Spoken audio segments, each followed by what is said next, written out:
One of the rare celebrity feuds that has endured this long is the one involving Taylor Swift and Kanye West. Since the infamous VMA incident in 2009, when Kanye interrupted Taylor Swift as she won her prize, their friendship has gradually deteriorated.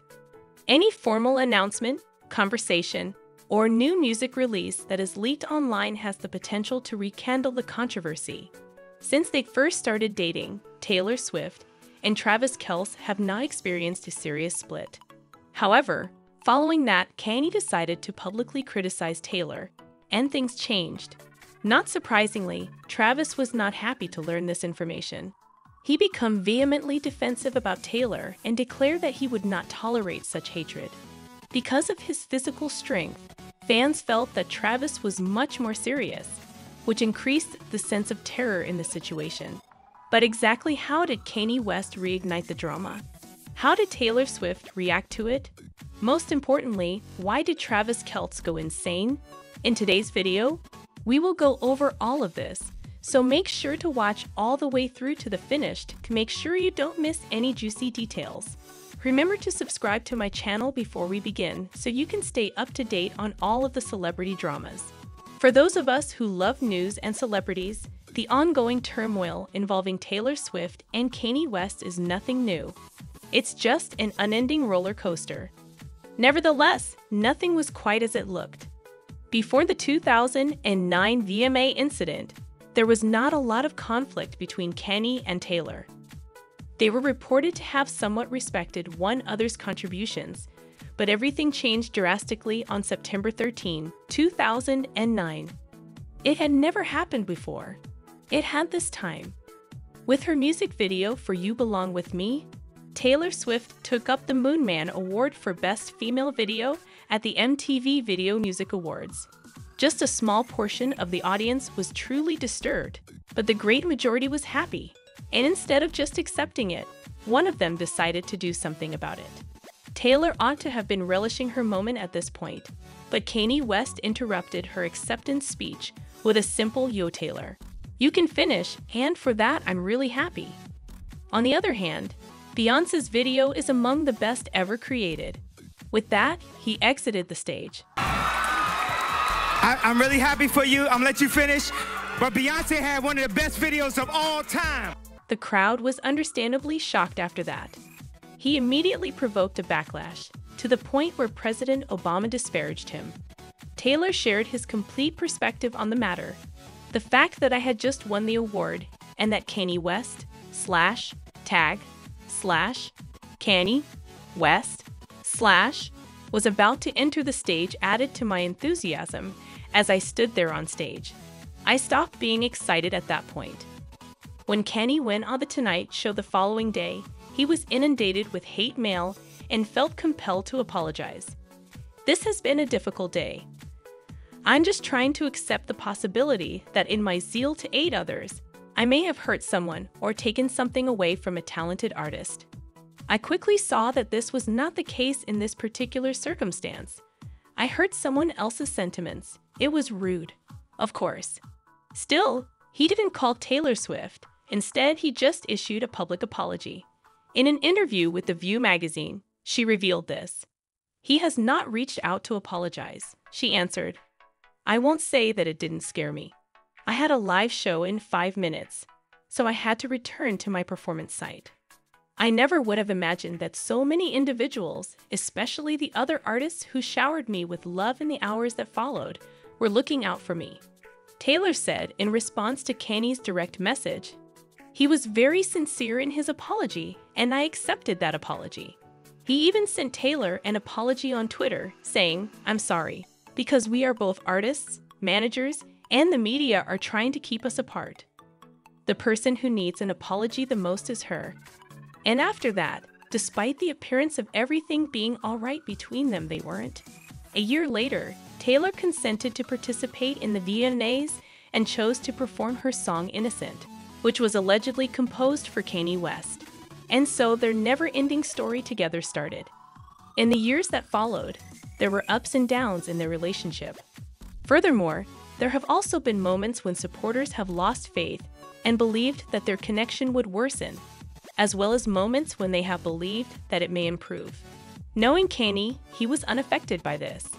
In addition, he declared 2 years later in an interview with the New York Times that he would never apologize to Taylor Swift again, citing peer pressure as the reason for his actions. It makes sense that things became worse as a result. Still, the pair was seen laughing and smiling at the Grammy Awards 2 more years later. It was as if there had never been any disagreement between the two. Ever since, the relationship between Taylor and Kanye has remained unstable, with the potential to explode at any moment and begin anew.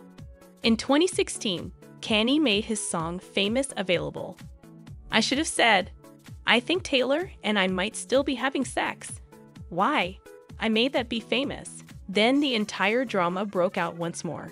Kanye and his management believed they had Taylor's permission to distribute the music, even though a statement from her team said he urged her to post his song Famous on her Twitter account rather than asking for permission. She gave her reasoning for not allowing him to release a song with such a derogatory message. At this time, Taylor gave her the go-ahead, according to Kim Kardashian, who was then married to Kanye West. That is precisely what she said. She totally knew that was coming out. She wanted to pretend suddenly that she didn't. I swear, my husband received so much criticism for everything, even though he followed the procedure and called to get it authorized. A few gunshots from both sides have occurred since then, but nothing more noteworthy. Fans have watched Kanye's answer to a social media post in which he talked about the circumstances and insisted that nothing untoward was said, all the while maintaining his innocence. In an interview with Time, Taylor Swift addressed the matter in full, stating, "Make no mistake, my career was taken away from me." This fueled the argument even more. Kim Kardashian constructed a story out of an illegally recorded phone call by editing it and then making it public, giving the impression that I was lying. That took me down to a place I've never been psychologically, she stated.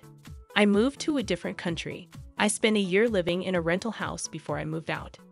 Answering calls concerned me. I turned away most of the individuals in my life because I could no longer trust them. I buckled under tremendous power. Travis Kelce entered the platform at this moment. Given all of the drama and hardship his new girlfriend had to go through, it makes sense that he was annoyed that she was still having to cope with it this evening. He then began to act quite protective of her, telling her that he would be there for her no matter what. Naturally, social media took to this quickly, and people were eager to offer Travis support, especially in light of the rumors that have recently been circulating around Travis and Taylor's relationship. A supporter stated, "It's very touching to see Travis Kelce defend Taylor Swift.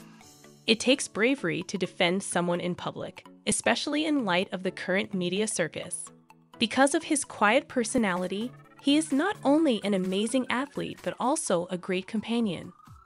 Although I admire Travis standing up for Taylor, I find myself questioning the timing and publicity of the whole thing," said an additional critic. Is this a sincere effort to defend oneself, or is there more going on here than first appears? Another individual said that we need more inspiration like the kind that Travis Kelce is providing for Taylor. It's about time someone showed some togetherness and spoke out against the racism. For my part, I'm having trouble understanding this entire feud. Not the things that are happening there, but the reason the play hasn't ended yet. The argument between Kanye and Taylor started more than a decade ago, and it keeps coming up whenever there's even the slightest chance of conflict between them. In response to Travis, I think it's great that he sticks by and supports his spouse through everything. I know there are a lot of people who think otherwise, that Travis shouldn't be able to voice his opinions because they think it isn't his business. As an example, one fan wrote, "Really, Travis? I respect you as an athlete, but I don't think it's right to get entangled in this continuing dispute. Because Taylor manages her personal issues so well, you might want to stay out of the celebrity turmoil. It seems a bit unnecessary, to be honest, and it makes things more complicated. I'm interested to hear your opinions on the subject as a whole as a result. Do you think Travis Kelce approached Kanye in the right way? Alternatively, do you think that was unnecessary given that Travis shouldn't discuss Taylor's issues when he isn't invited? Please let me know in the comments section below so that I can make sure you don't miss any upcoming celebrity dramas. And don't forget to subscribe to my channel.